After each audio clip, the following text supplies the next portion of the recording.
ഹേ all, എൻ്റെ പുതിയൊരു വീഡിയോയിലേക്ക് എല്ലാവർക്കും സ്വാഗതം. ഇപ്പോൾ വീഡിയോയിലേക്ക് പോകുന്നതിന് മുന്നേ എൻ്റെ വീഡിയോ ഇഷ്ടപ്പെട്ടിട്ടുണ്ടെങ്കിൽ ലൈക്ക് ചെയ്യുക, ഷെയർ ചെയ്യുക, കമൻറ്റ് ചെയ്യുക, സബ്സ്ക്രൈബ് ചെയ്യുക ഒന്നും മറക്കരുത്. അപ്പോൾ ഇന്ന് ഞാനൊരു പ്രോൺസ് ഫ്രൈഡ് റെസിപ്പി ആയിട്ടാണ് വന്നിട്ടുള്ളത്. അപ്പോൾ ഫസ്റ്റ് ഞാനൊരു പ്രോൺസിലേക്ക് ഒരു 1.5 ടീസ്പൂൺ മുളക് പൊടി ആഡ് ചെയ്യുന്നുണ്ട്. ഇതിലേക്ക് 1/4 ടീസ്പൂണോളം മഞ്ഞൾപ്പൊടിയും പിന്നെ ആവശ്യത്തിനുള്ള ഉപ്പും. ഇനി ഇത് നന്നായിട്ട് കൈ വെച്ചിട്ട് എന്ത് ചെയ്യുക, മിക്സ് ചെയ്യുക. നന്നായിട്ട് മിക്സ് ചെയ്യണം. മിക്സ് ചെയ്യുന്ന സമയത്ത് നിങ്ങൾക്ക് ഇത് ഡ്രൈ ആയിട്ട് തോന്നുന്നുണ്ടെങ്കിൽ കുറച്ച് വെള്ളം ഇതിൽ ആഡ് ചെയ്താൽ മതി. അപ്പോൾ കുറച്ചൊന്ന് ലൂസാവും. അധികം വെള്ളം ആഡ് ചെയ്യരുത്, ആവശ്യമായിട്ടുള്ള വെള്ളം. ഇത് നന്നായിട്ട് മിക്സ് ചെയ്ത് വെക്കുക.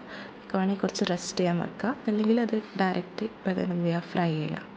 അപ്പോൾ ഞാൻ ഇത് അധികം റെസ്റ്റ് ചെയ്യാനൊന്നും വെച്ചിട്ടില്ല. അപ്പോൾ ഇവിടെ പാന് ചൂടായിട്ടുണ്ട്. ഇതിലേക്ക് നമ്മൾ മിക്സ് ചെയ്തിട്ടുള്ള പ്രോൺസ് ആഡ് ചെയ്യാം. ഇതിലാദ്യം നെയ്യൊന്നും ഞാൻ പാനിൽ ആഡ് ചെയ്തിട്ടില്ല. പിന്നെ ആ മിക്സ് ചെയ്ത പ്രോൺസ് മാത്രം ഡയറക്റ്റ് ഇതിലേക്ക് ആഡ് ചെയ്യാം. ഇനി ഇതെന്ത് ചെയ്യുക, ഇതിലേക്ക് കുറച്ച് വെള്ളം, ആ ഒരു മസാലയിലുള്ള വെള്ളം തന്നെ ഇതിലേക്ക് ആഡ് ചെയ്തിട്ട് അതൊന്ന് വേവിക്കാൻ വെക്കുക. വെള്ളം നിങ്ങൾക്ക് നിങ്ങളുടെ പ്രോൺസിന് എത്ര വേവ് വേണോ അതിനനുസരിച്ച് നിങ്ങൾക്ക് വെള്ളം കൂട്ടുകയും കുറയ്ക്കുകയും ചെയ്യാം. ഞാൻ കുറച്ചുകൂടി വെള്ളം ഇതിൽ ആഡ് ചെയ്യുന്നുണ്ട്. പിന്നെ ഇതെൻ്റെ ഒരു രീതിയാണ്, ഞാൻ ഉണ്ടാക്കുന്ന പ്രോൺസ് ഫ്രൈഡ് രീതിയാണ്.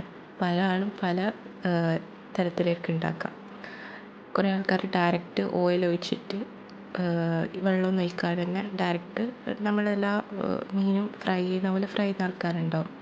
പക്ഷെ ഞാൻ ആദ്യം എന്ത് ചെയ്യും, പ്രോൺസ് അതുപോലെ കൂന്തലെല്ലാം ഇങ്ങനെ ആദ്യം ഒന്ന് വേപ്പിക്കും വെള്ളത്തിൽ. ഇപ്പം ഞാൻ കറിവേപ്പില ഈ ഒരു ടൈമിൽ എന്ത് ചെയ്യുക, കറിവേപ്പില ആഡ് ചെയ്തിട്ട് ബാക്കി ഈ ഒരു ഗ്രേവി ഒന്ന് വറ്റി വരുന്ന ഒരു സമയം വരെ ഇത് ഓട്ടിലിട്ടിട്ട് എന്ത് ചെയ്യുക, ഫ്രൈ ചെയ്യാം. ഈ ഒരു ടൈമിൽ വെളിച്ചെണ്ണ ആഡ് ചെയ്യുന്നുണ്ട്.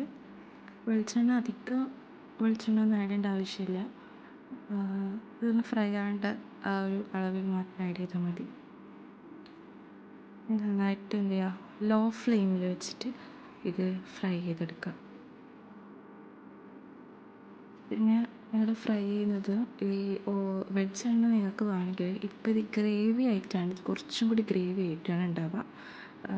ഗ്രേവി എന്ന് പറയുമ്പോൾ ഭയങ്കര ഗ്രേവി ആയിട്ടൊന്നുമല്ല, പക്ഷെ നിങ്ങൾക്ക് ഗ്രേവി ടൈപ്പ് അങ്ങനത്തെ ഒന്നും വേണ്ട, വെറും പ്രോൺസിൻ്റെ ഫ്രൈ മാത്രം മതിയെങ്കിൽ കുറച്ചുകൂടി വെളിച്ചെണ്ണ ആഡ് ചെയ്തിട്ട് നന്നായിട്ട് ഫ്രൈ ചെയ്യുക. കുറച്ചധികം സമയം ഫ്രൈ ചെയ്യാൻ വെച്ചാൽ മതി.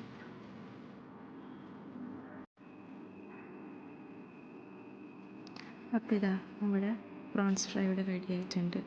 ഞാൻ ഈ ഒരു പാകത്തിൽ തന്നെ സ്റ്റവ് ഓഫ് ചെയ്തിട്ടുണ്ട്. അപ്പോൾ നിങ്ങൾക്ക് വേണമെങ്കിൽ കുറച്ചുകൂടി നെയ്യ് ഒഴിച്ചിട്ട് ഈ ഗ്രേവി ഇത്ര വേണ്ടാന്നുണ്ടെങ്കിൽ കുറച്ചുകൂടി വെളിച്ചെണ്ണ ഒഴിച്ചിട്ട് ഫ്രൈ ചെയ്താൽ മതി.